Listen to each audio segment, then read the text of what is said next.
Il faudrait ici que l'opinion comprenne qu'on ne peut pas organiser les référendums pendant qu'une portion de notre pays est dans le giron de l'ennemi, du Rwanda.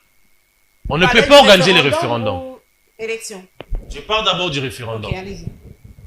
Maintenant, les élections, le président a dit, il n'y aura pas élection du moment que les Congolais sont en train de mourir, du moment qu'il y a une grande partie de la population qui sera privée du vote.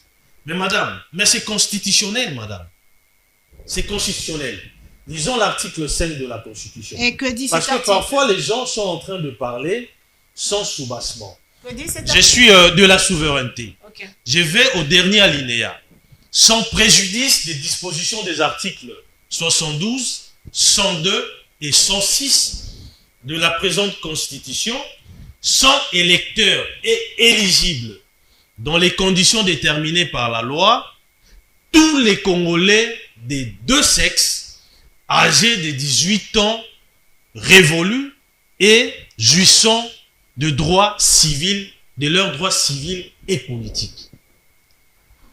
Maintenant, le fait de priver cette portion de la population qui vit dans la partie qui est sous domination de l'ennemi, ce droit fondamental d'être candidat et d'être électeur, c'est une violation de la Constitution. Parce que ce soit cette population-là, que ce soit celle qui est dans des zones où il y a la paix, nous avons le même droit. Organiser les élections serait violer l'article 5 de la Constitution. Mais ce n'est pas la première fois, les élections ont été organisées. Madame, nous ne devons pas, attention, territoires.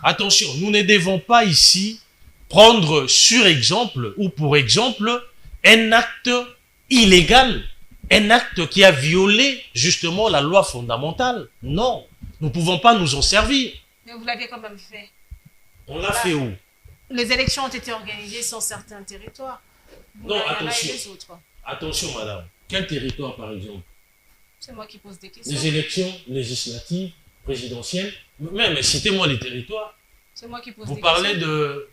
Dans ces pays, des élections ont été organisées sur certains territoires. Non, mais est-ce que c'est un exemple à suivre? Non, mais là, vous l'aviez quand même, ça a été quand même fait, non? Non, écoutez, madame. Est-ce que c'est un bon exemple? C'est comme qui dirait, par exemple, que, on vous rend apatride comme ça alors que vous êtes congolaise, sans autre forme de procès, alors que la loi vous reconnaît, la Constitution vous reconnaît justement votre nationalité congolaise.